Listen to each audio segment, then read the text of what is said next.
Welcome to the Nobody Knowz podcast with Callie Zamzo. Join us for conversations with local changemakers and hear the stories that don't always get told.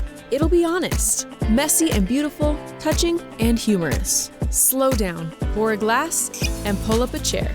This is the Nobody Knowz podcast. Welcome to Nobody Knowz. I'm your host, Callie Zamzo.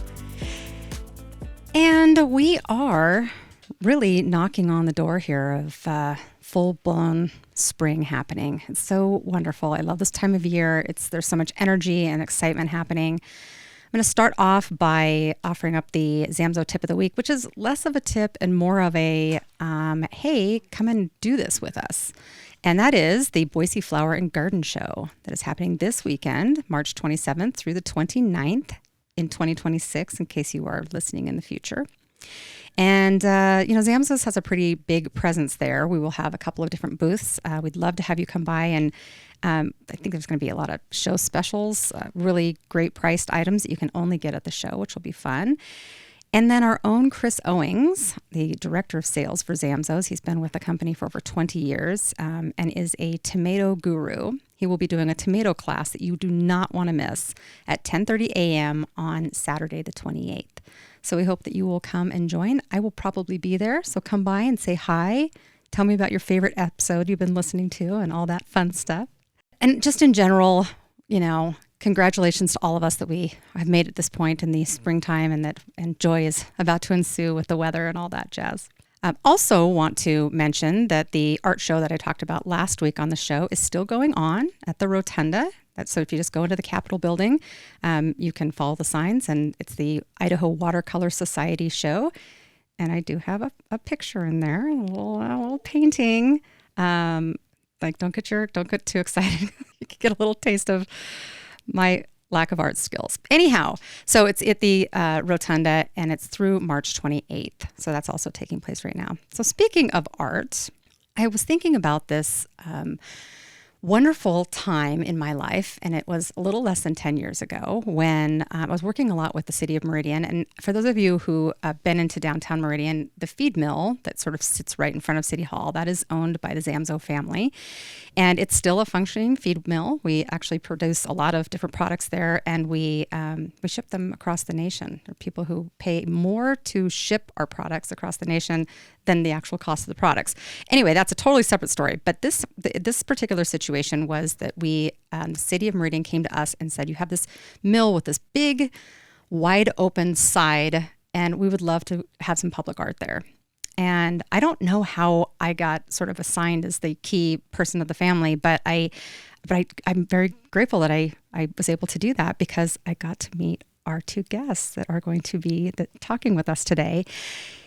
The long story short is, if you go into Meridian and you see the side of the mill, you will see this wonderful pastoral. It's like a farm scene, and there's a little man there that is supposed to look like my grandfather. Like he's so it's anyway. It's wonderful. Every time I go into the city of Meridian, it makes me very excited, and the whole process was so much fun to see how it all went down. So I have the artists for that and many other things in the studio with us. So please welcome Sahlein and Collin Pfeifer. Hello. Welcome. Good morning. Hello, everybody.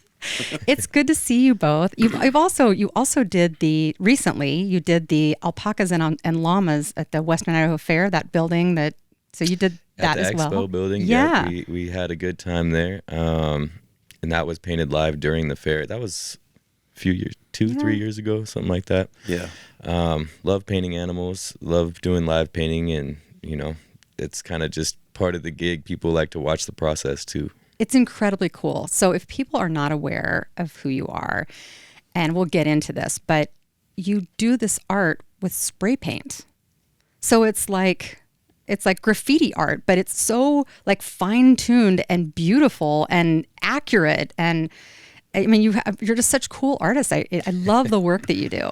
Appreciate that. Yeah. I mean, spray paint is just kind of the medium that we fell into when we were first starting out as artists. So it's natural to us, and I think that is a key thing that draws people in a lot of times too. They see the end result, but then to see that as part of the process makes it more intriguing. Yeah. It's really cool. So I'm going to read like some of the things that you have done here. You can add in if you'd like. So Inspiration Alley, 18th Street, Bogus Basin. I don't know about this one. I might have to.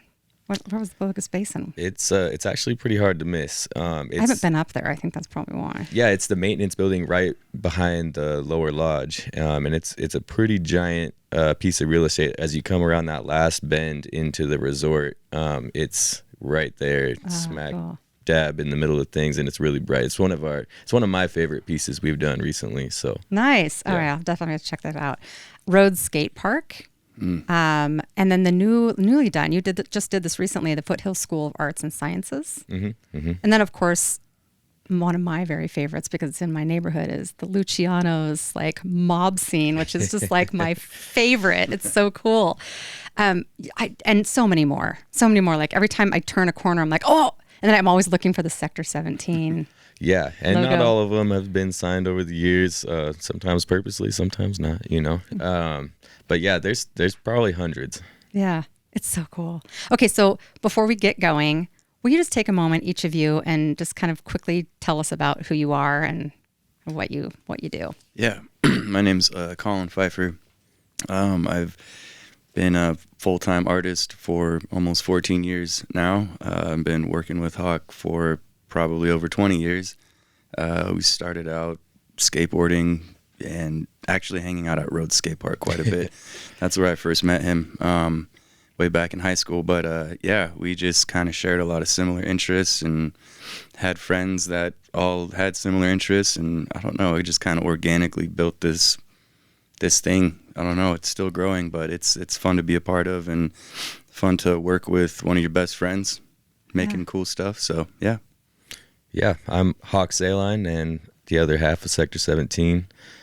Boise native, and trying to keep this thing going. I'm so glad you're keeping it going because it's great. It's so good. So what were you doing before you developed Sector 17? Did you have like careers beforehand? Were you like accountants before you? Well, I mean, so Sector 17 started when I was 17. Oh. So my career was... this is it. Like this is... Yeah, I mean, I was a busboy at Addie's restaurant. That was my career.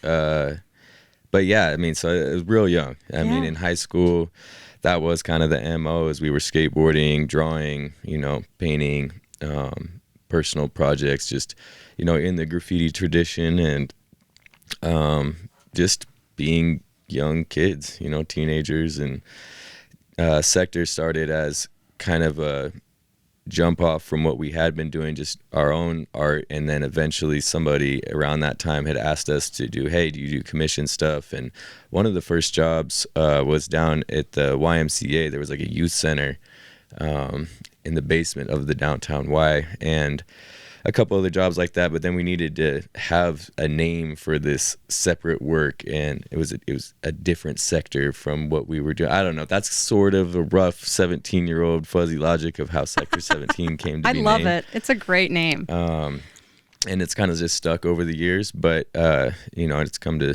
represent different things, but always that mural commissioned part of our life. So yeah. How did you figure out the spray painting part? Is that just like okay, let's just get down to brass tacks. Were you like graffitiing walls? Like, were you like doing that first, and then I was like, okay, we can be legit doing this? I cannot confirm nor deny. Yeah, same answer. But yeah, that was the influence. I mean, that's how you learned, right? Yeah, for me, it was watching a lot of skate videos. And I mean, Rhodes Park wasn't anything near what it is now. It was literally like a flat ground. Half of the park, there was a basketball court there.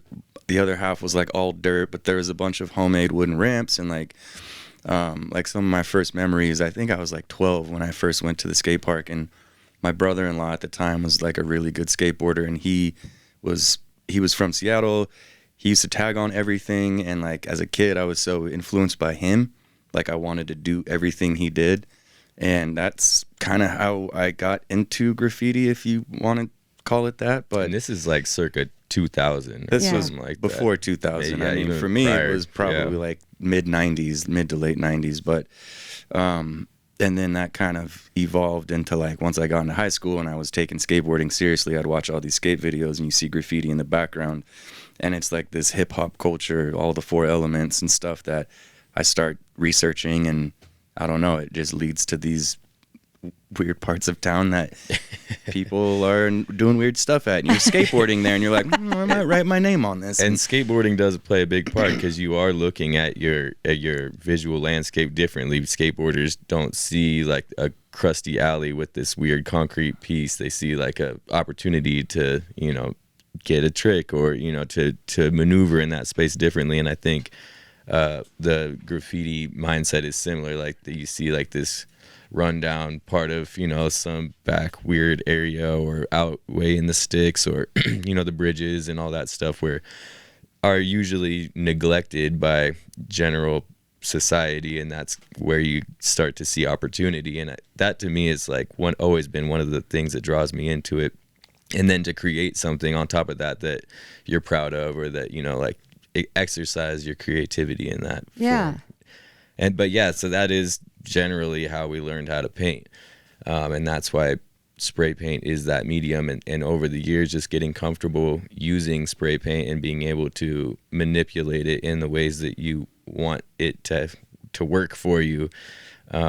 Just like any other medium, really, like watercolors, like you said, you have a piece in the show and, you know, manipulating the water and the paint to you know, and it's another thing where you're trying to, you know, corral cats and, you know, it's not an easy thing to master or to, you know, gain a hand on. But once you do, it feels really good and you want to keep doing it. Right. Yeah. So that's, you know, especially as teenagers, you get hyper focused and, you know, like we don't have a lot of other responsibilities at the time, you know, so putting all those things together and especially if you have a friend group of like-minded people, like just feeding off of each other and learning and, you know, and there's no instruction manual either for that kind of stuff. No. So a lot of trial and error and a lot of really weird balls painted over the years. But yeah, just experimenting and letting that flow and just seeing what happens. That's like one of the best things I could pass on to somebody else is finding that for yourself and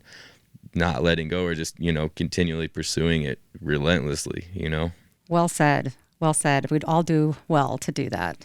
Yeah, and it feels like it gets kind of lost. You know, a lot of people feel like you're in competition, especially with social media or, you know, we were talking before the show about teenagers and all the things they contend with nowadays. And yeah, just being comparative. But if you can just grow something for the sake of growing something, you know, I mean, it's perfect for a Zamzo's type of influence, but just doing it for the sake of doing it and not for, you know, now we get paid. Now we're, you know, this is our livelihood, but that wasn't the case for a long time. And that really like had a deep place of love and like that continues to propel us, you know, or to motivate us because that's still in there, you know? Yeah, I do know.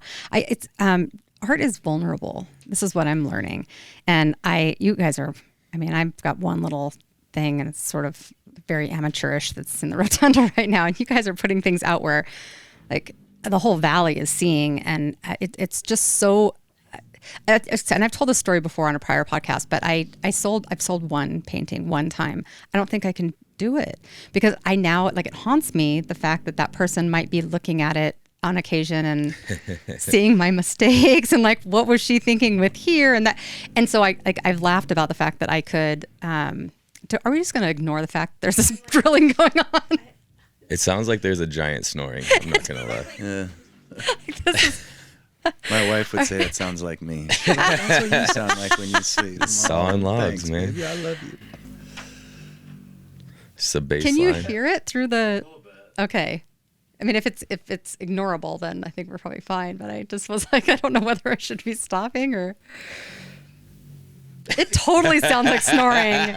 Or something. Oh, that's hilarious. Anyway, so it's vulnerable, and I feel it's hard for me to think that somebody might be looking at that on a regular basis and maybe scrutinizing. I realize that's not how people are. They're not probably doing that, so then I could let myself off the hook. But how do you have any of that? Do you ever, like, you're like, whoa, that's out there now and people are driving past, like there's literally thousands of people who see this every single day because they're... Well, I mean, if stemming from that graffiti mindset, like especially as young bullheaded teen boys, like that was like the goal, is to have as many people see that as possible in some circumstances. And then the other thing is, especially back then and even now, like we would go and repaint the same stuff over, like, you know, certain walls that we had access to or whatever, we would paint it, and then, you know, a couple weeks or a month we'd repaint it and repaint it and repaint it, and like it's really not thinking too hard about what anybody else thought outside of our group of people or whoever, you know, like that was in that, I don't know, niche of, you know, people who had access. But I just think it was just bullheaded. Like you are just so focused on wanting to paint. It's like, who cares? Yeah. You know, I don't know. What do you think? I think it's like the goal of art is to make someone feel a certain way, whether it's positive or negative. You're getting something out of it. And if you're the type of artist to take that and use it as motivation to either get better, like, or get worse, or just drop it completely, that's kind of my approach. I like having thick skin, and I think putting art in the public helps build that. But and graffiti is that. It's not for everybody, and a lot of people hate it. But if it's done tastefully, you get people that will appreciate it. You know what I mean? Because the amount of work and effort that goes into painting something that you might not have permission to do, you might be doing it at night. You know, you have all these risks that you're taking to put paint on a wall. That's all it is. And some people can go way deep and say there's all sorts of subliminal messaging behind it, but really it's just you're painting a name. But when you translate that to like public art, you know, we've evolved into this thing now, and we do put ourselves out there on Front Street and just like, okay, hey, this is what we do. And it's not even an invite for someone to be like, do better, but it's like maybe it inspires other people to be like, oh, I can do that. You know what I mean? So, and you can't please everybody. Yeah, you're right about that. And I don't think our artwork is for everybody, but we've had a lot of opportunities, and we've taken those opportunities and done the most with them. And anyone can sit around all day and critique that all they want, but it's like, well, where are you guys? Where's your art? Like, so that's kind of my 2 cents on that, but I like doing it still. You know, it's still there. I still have that spark there. But we've had so many years of painting in front of people, like not only just putting your work out there and then it's out there for people to see, but like live painting, doing tons of events, just, you know, being in and around the community, like where people can see your process, like you were saying with the feed mill wall. Like you can't hide painting a 100-foot wall in the middle of downtown. So it's true. And there's, you know, but we also get tons of people who come up to us like, oh, I've been in this office over here and watch you all week, or, you know, get people who really love that. And, you know, maybe there's people who don't also, but yeah, I think we're really used to it. Yeah, that makes sense. Can we just really quickly go talk about tagging just on a personal note? We were talking about before the show that my daughter's in New York City. Lots of graffiti there. It's the Mecca. And I find myself fascinated by it, especially if, you know, if we're on the subway or something like that. And I'm curious if you, because sometimes I just don't understand. Like something's been written, I can't read. I don't know. Some of it might be like gang stuff, I guess. There's some things there. But do you have a different vision? Like when you see something, are you able to like decipher it better, do you think, than other people? Could you kind of... Immediately. Yeah. Really? It's like speaking another language almost. Really? It's a visual language, but there's all sorts of small cues and traditions and styles that will lend you to be able to read these names and pieces. And it's almost like a game. You know, if you go into a new city, if you go to New York, or if you go to Portland or LA, like you see these names or these phrases or whatever all over, and you're like, oh, that guy's been here, they've been here, she's been there, like, and you start, it's once you I've turned a lot of people onto this too that aren't familiar with graffiti to begin with, and the kind of culture of it, but once you start paying attention, you're like, wow, there is a story being written in these streets and in these cities, and like if you're paying attention to it, like it's crazy. It's almost like this game that's going on that nobody else, usually, especially in New York, it's covered, right? So you're not, it's almost like you're not even seeing it. And but once you start to pay attention, you'll be like, oh wow. And some of it's more readable than others. Some of it's just like monikers, like you know, a car or a dog. Like some people paint characters instead of their names or alongside their names. But there's a lot to it, and there is a lot of culture and tradition. Some quasi rules, and you know, sort of just there's a lot to it, more than most people would probably realize. And most of it isn't gang related. That's probably something that a lot of people don't know, especially in Idaho. I just attribute all to them. Like, oh, well, I can't read it, so it must be gang related. And most of it's crews. So, I mean, there's a difference between like gangs and like in the traditional sense, and then graffiti crews. So there's big crews that are all, you know, some of them are citywide, some of them are regional, some of them are national, some of them are international. Wow. And you know, those crews are made up of individual artists that have their own, you know, storied reputation, and sometimes they're in multiple crews, and these crews, some of them go back 30, 40 years. And they're, you know, they have launched crazy international artist careers, and you know, just it's kind of endless. And there's some really good books about it. There's some good documentaries. If you really want to know the basis of a lot of this, there's a movie called Style Wars. It was actually a documentary that was put out on PBS back in the 80s. And it really like details the impetus of graffiti and like the origins of graffiti in New York, mostly on the subway system in that 80s era. And I think it really started in the 70s, but that'll give you a primer on all this culture, and it's really cool to see. It's, and you know, like beautiful to watch that now, and you're like, wow, it's just a different world.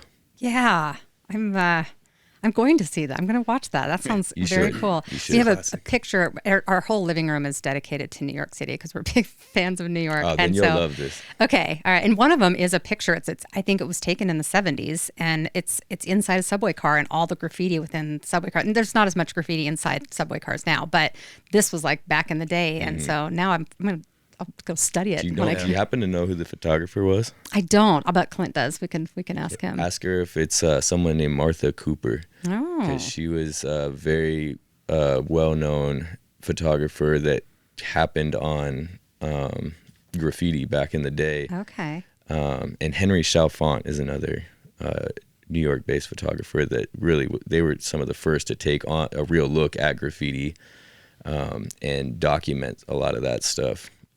Which they had no reason to, but they were just drawn to it, like kind of like you're saying, like, what is this stuff? Why are people writing on the walls in the subways? And then recognizing it as it really is an art movement. And some people will say that it's one of the only art movements that was created by the youth. So, you know, you think of like Impressionism or Cubism or the Renaissance era, you know, things like that. And those are all, you know, people who were studying, or a lot of them adults, or, you know, there's a whole class of that. But the era in New York that was attributed to founding graffiti was mostly, you know, teenage kids from like 12 to 20 or what. A 20-year-old was probably ancient back then to be doing graffiti. So, but it has sparked this whole movement, and then that's kind of transferred into the street art movement, and murals, you know, have been around, but they're heavily influenced by that aesthetic now, and it's everywhere, you know, in popular culture and advertising, and so that's an interesting point about the kids who really had that expression and felt like they wanted to be part of that visual landscape. You know? I had no idea. This is a wonderful education this morning. I did not know this conversation was going to go this direction, but I'm loving it. I think I will definitely dive into this. I'm incredibly intrigued by it. There's a lot there. There's a lot there. Yeah, I had no idea. I hope our listeners feel the same way, and they're not like, well, duh, Callie, everybody knows this, but I truly didn't know I venture to guess that most people don't. Yeah. Because we have these conversations with people, because, we will be painting these walls, and like, wow, and they see us using spray paint. They're like, wow, I love these beautiful, you know, colorful murals, but I sure hate that tag down there on the mailbox. But you have to realize that person who did the tag on the mailbox, sometimes those are really, really well curated tags, you know, and not all of them are. And I say this all the time too. There's really good murals out there, and there's a bunch of really crappy murals out there. That's true. And the same thing applies to graffiti. Like, there's some really good graffiti, and people will be like, oh yeah, sit and watch the freight train cars go by at railroad crossings, and there's some cool stuff on there. Guess what? There's also some really crappy ones on there. So it's like, you can't put them either one into a box, you know. There's subjective views on all of it. But. Yeah. Wow. Do you guys remember, of course you remember, like the first where you said, okay, we're going to be creating something and it's going to be on a large scale. Do you remember what that first one, the first piece of art was that you worked on together? In general? Yeah. I don't know about the first large scale, but I do remember one of the first commission jobs we did together was a place called Graffiti Hair Salon. And it was on Milwaukee in that business park by the mall. Yeah. And they contacted Collin through MySpace. This is MySpace. Yeah. This is taking it back. Does anyone know about MySpace? Yeah, this is Ben and Michelle John. If you guys are out there listening, they're still good friends of ours props too. to you guys. And this is 20 years ago. And they were like, hey, well, you know, like, you guys do graffiti, and it's called Graffiti Hair Salon. So they wanted, you know, actual graffiti in there, and we were stoked to do it and trying to just figure out the logistics and how do you paint inside the salon, and, you know, trying to mask things and cover things, and just, you know, doing that client relations, you know, like, but they were really cool and good to work with, and it was a good place. But yeah, there's been so many over the years. Rhodes was a good, I mean, that was a little further into the game, but working with the city on that and so many other entities and artists, and that was a good eye-opener experience for us working on a bigger scale. I don't know if this is the right terminology, but it's the only thing that comes to my mind. But working with you on a couple of projects, you have good bedside manner, which is what you would say about a doctor. But I mean, what I mean by that is your artists that are using spray paint as a medium, and I think maybe somebody in my age group would make assumptions about how you guys would behave and how you conduct yourselves. From the very beginning, the very first time I met you both, you're interesting, you're well-spoken, you are thoughtful, you have, I'm going to just use that, you have great bedside manner. You're it's good. Like it's a really, and thanks, so Callie. I needed to hear that today. Well, I bring it up because I think there might be listeners that are like why it's sometimes can be hard to kind of put the two together, because if you want to assume things about people, which I think society loves to do right now, put people into boxes and say, well, they are this. You cannot be boxed up. You guys don't fit that boxing, if you will.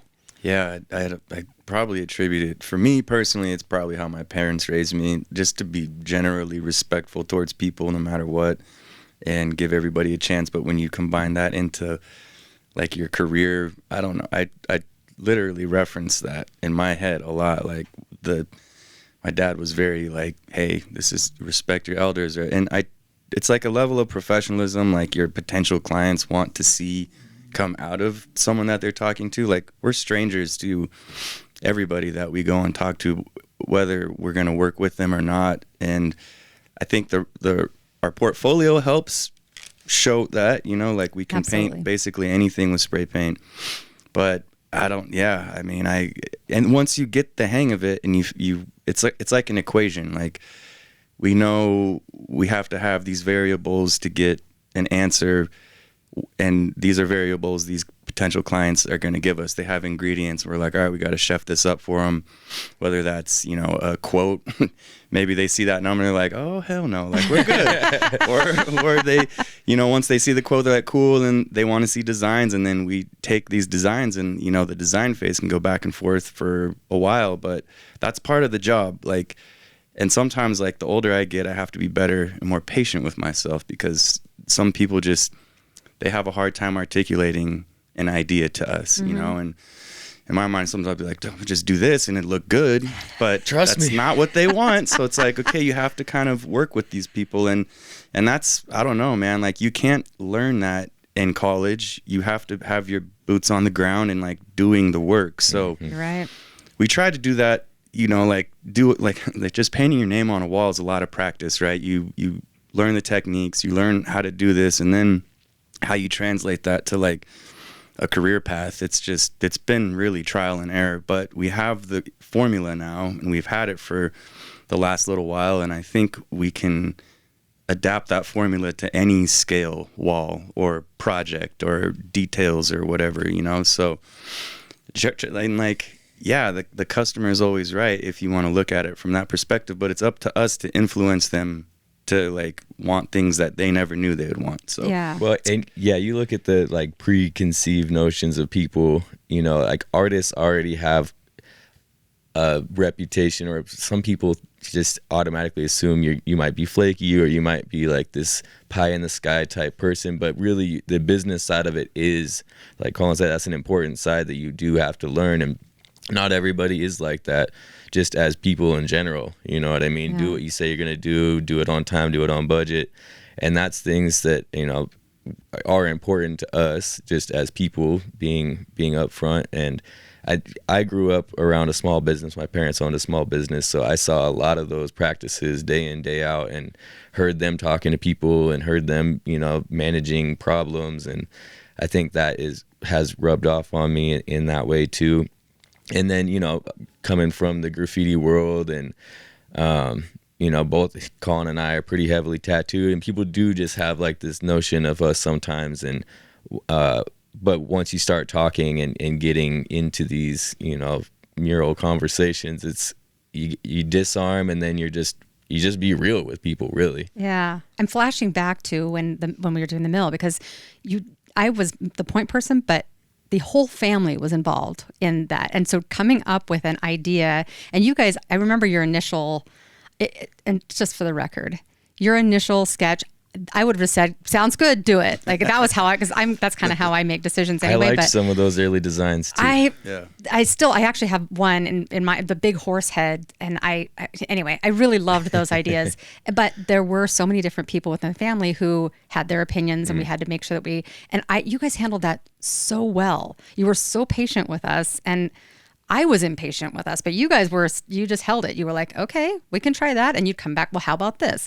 And the other thing that I didn't fully grasp is that you don't like pre-do the art. Like you give idea, like our thoughts are, it's going to sort of, there'll be a barn back here, and there'll be a man here, and but you don't like, it's not like we get to see a proof ahead of time, because when you're creating it, that's when it gets created. So we had a pretty darn good idea of what we were going to get, but there were nuances to the actual art. There always is. And over the years, we've gotten pretty good about being able to render an idea pretty freaking close to what the actual end result is going to be. In those days, we were doing a lot of hand-drawn sketches too.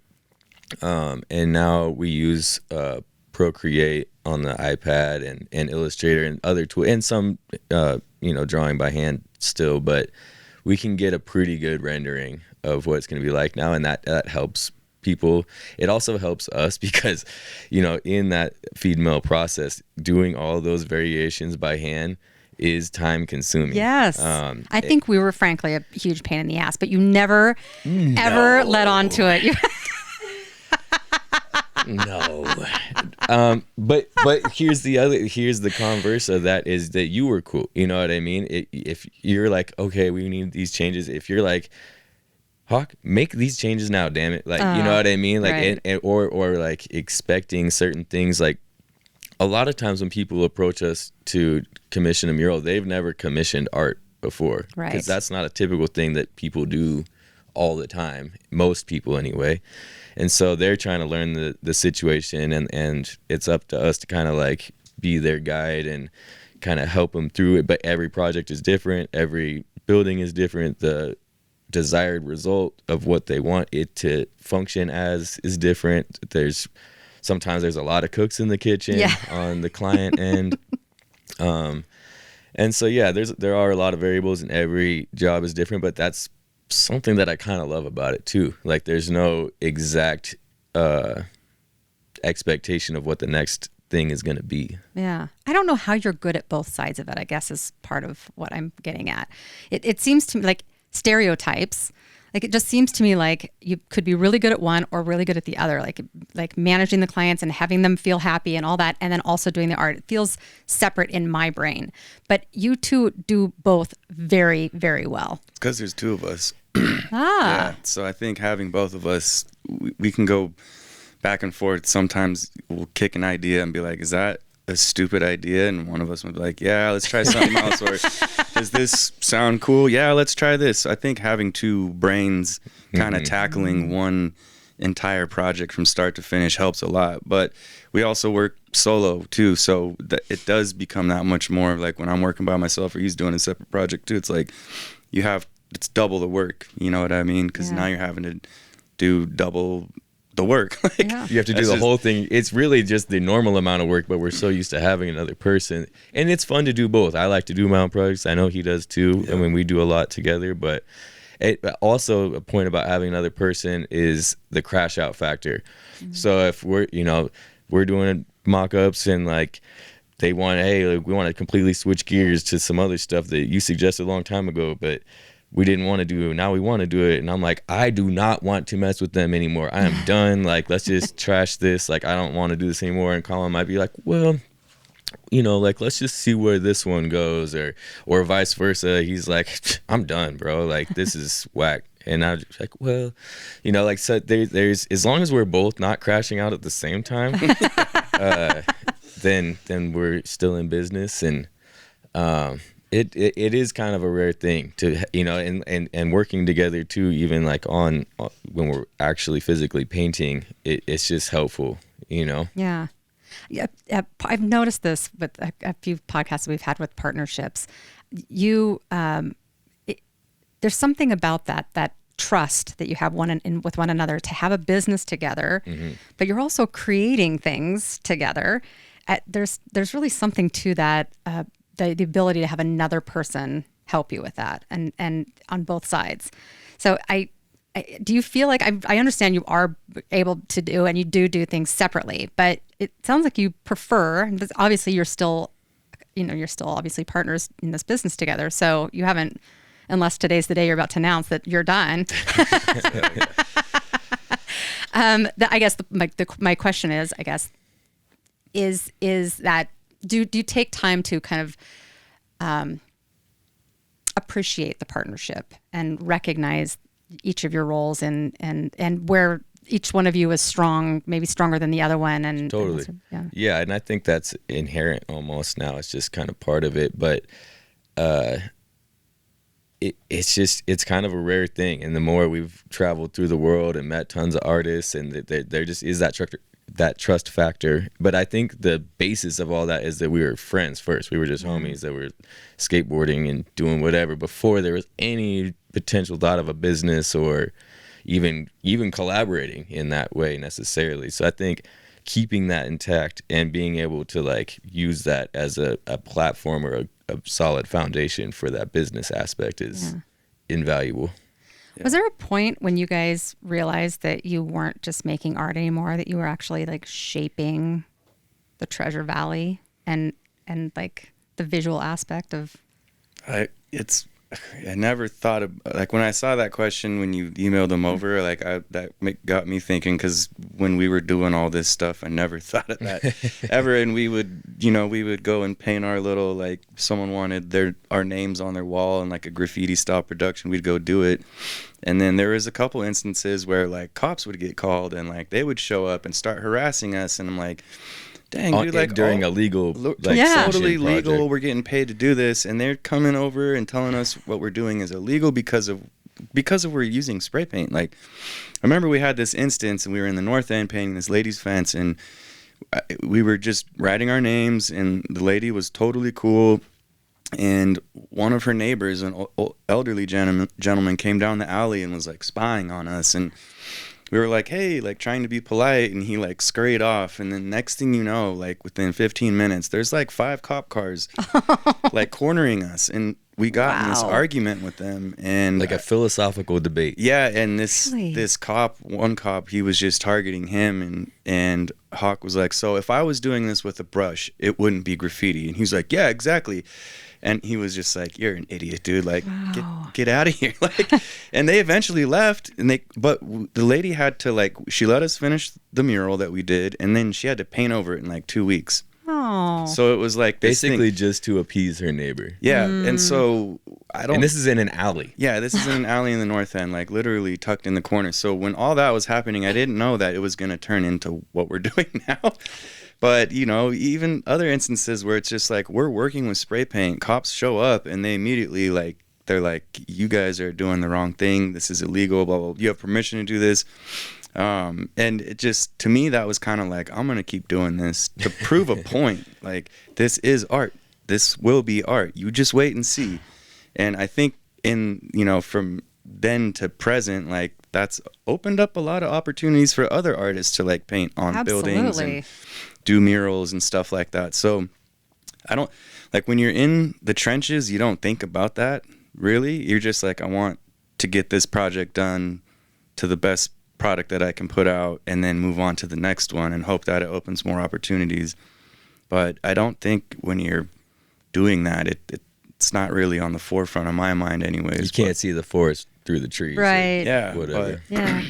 And to be honest, I still think we're learning so much. Like, it's not like you get to this point and you're like, "Oh yeah, I've done it all." It's like, nah, man, I still got goals as a muralist and places I want to travel and budgets I want to meet. You know what I mean? Yeah. Like, there's some people that do really great things, get paid well, and I don't know. There's always more to do for sure. Yeah, exactly. And just to touch on, like, the visual landscape thing and creating that in Boise, like, that was something that we wanted to see. We saw in these videos and magazines and whatever, but Boise didn't have much of. So it was us trying to influence that in our community by just doing it.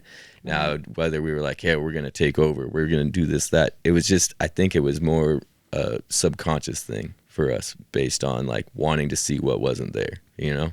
Okay. I think I get it. Yeah. I mean, Boise has grown so much with us, you know, in these last 20 years of us doing what we love to do. And Boise has grown to be another type of animal, and the rise of this kind of street art or, like, popular culture influence of graffiti. It's all kind of happened at the same time. So we've had help. When I think about, and as I was getting ready for this podcast, I was thinking about this, that because I've worked with you and you have created art for our family and for Western Idaho Fair and other things that we've been involved with, I feel like every painting that you make is also, like, I'm a part of. Like, do you find that people, like, once people work with you, now they're like, I'll see something, I'm like, and Clint and I sometimes we'll pull over and see if there's a Sector 17, because we're like, that's got to be. And then we kind of, in our mind, like, we were a part of it, even though we weren't part of any of it, you know, but there's that sort of community aspect. I love that. Yeah, no, that's it really is, though. I mean, like, you guys are part of it. It's like the stepping stones, you know, like, or like you think about, like, mushrooms in a forest and how they're all connected. Like, that's kind of like maybe that's what we are to some degree to the community. I don't know. Like, we've worked with a lot of people and we've done a lot of things and it's, yeah, I don't know. At some weird way, they're all weaved together. Yeah, for sure. I see that. Yeah. But, you know, and if you take that to the graffiti view, you know, it's like, if you go to New York next time, you know, if you go to visit your daughter or whatever happens, like, you go to her neighborhood and you'll start to see this name and this name. And then once you see them enough times and over enough days, you start to feel like you maybe know them. And you're like, wow, okay, you see this visual record of what this person did over here. It's kind of related in that sense. I feel that there's somebody who, it's all chalk art, so it goes away as soon as it rains or snows or whatever.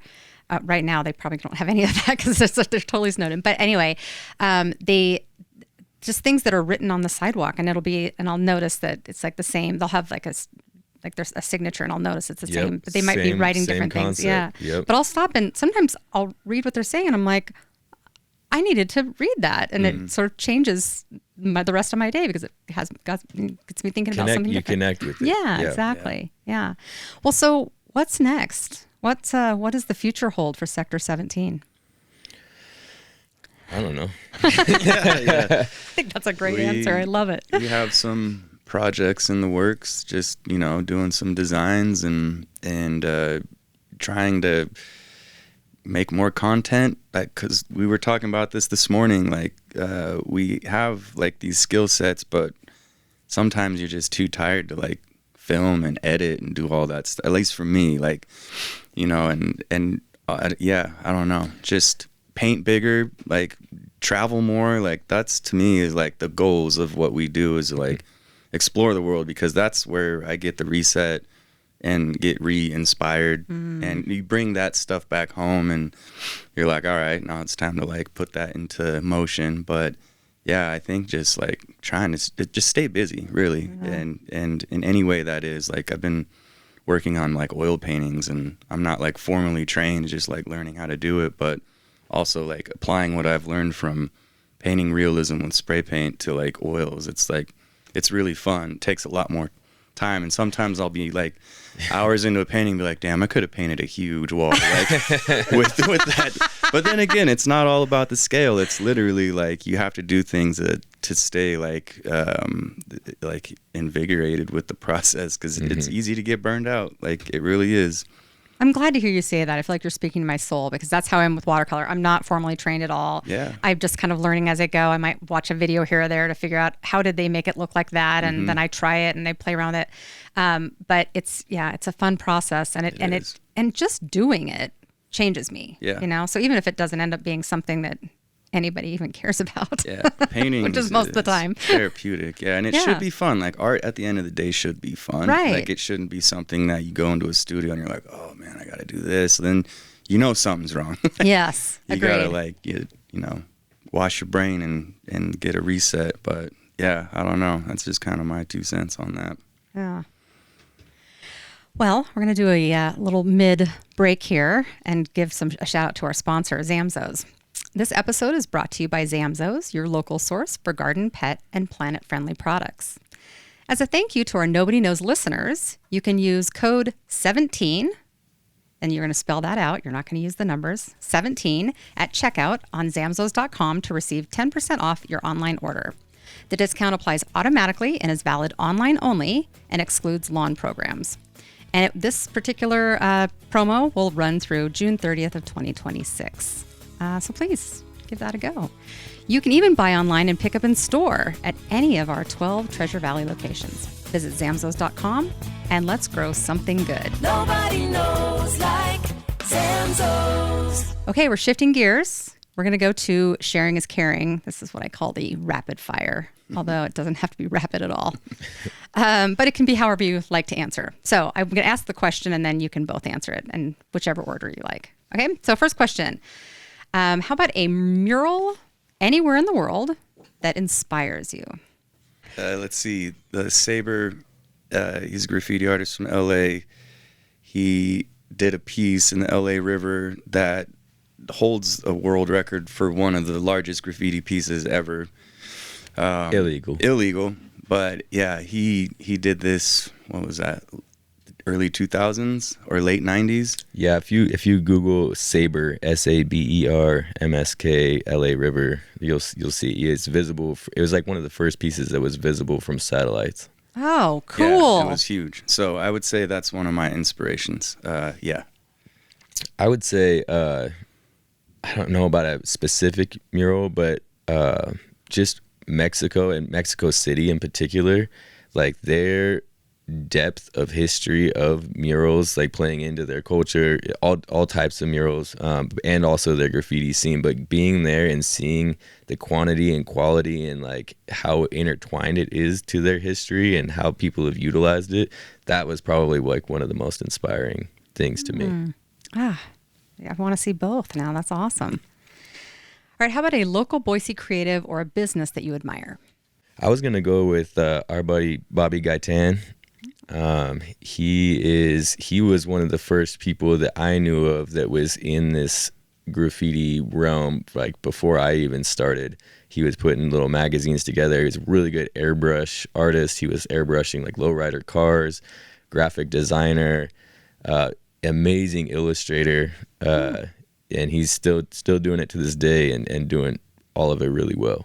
I'd probably have to say Rick Walter. Yes. He's another person that when we were starting out and I was starting out, I just really inspired by his pieces. And he does more of like the fine art stuff.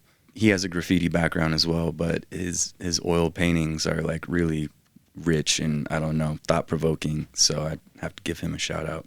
Okay, this is not a part of these, but I just have this question as a fellow artist. Haha, I'm not really. But do you ever have moments when you do something and you don't, it's something like instinctual. You decide to, and I'm just going to use it in your terms, you decide to like maybe throw a shadow in somewhere that you were just totally out of instinct. And later you're like, oh my God, that was freaking brilliant. Do you have moments like that? Oh yeah, for sure. Yeah. I think that's why I do art, for those moments. Because then I'm like, I did that, but I don't think it was me. Like it came through me and it just happened. Getting that in that flow state and you're just happy. That's why doing personal projects is fun too, because you can just throw those ideas in on the fly. You don't have to approve it through the powers that be or anything like that. And yeah, sometimes the best happy accidents or just random ideas come about in those situations. Yeah, I love it. Yeah. Okay, how about a project that you haven't done yet, but you're dreaming about? I would definitely say like painting like a multi-story building, like a big building, you know, like you travel in Europe and you see these murals that are like 6 stories tall. That's definitely on my bucket list. And I know we can do it. I mean, and most of those buildings are like the architecture is a grid.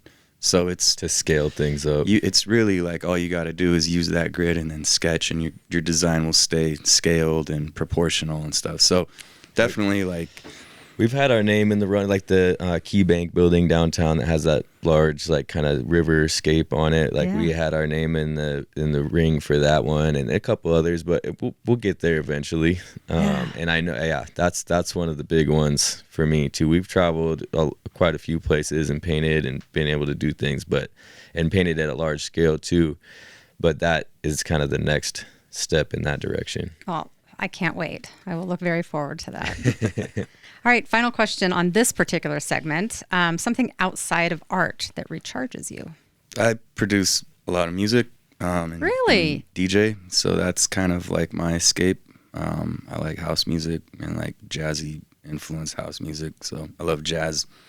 You combine the two powers and it's like, I don't know, that's a great reset. You continue to surprise me. That's so awesome. I love that answer. It's fun. It's fun. Yeah. I have a 9-year-old daughter. I think spending the time with her and trying to see things through her eyes and, trying to get down and be a kid with her is always helps my brain distract from adult life and all the other things. Snowboarding. We love to get out to the mountains. Mm-hmm. Physical activity. Okay. This is the last question we ask all of our listeners. There are no rules, so this should work nicely for you too. Answer it however you like. What is something that nobody knows? I was a plumber for like 5 or 6 years, and that's what I was doing before I got into art. So yeah. Wow. Yeah, worked in the trades. That's vastly different because plumbing, like you're not going to get creative with that. I guess you can. There are some creative. There's some creative plumbing. I've seen it before. Weird. Yeah, so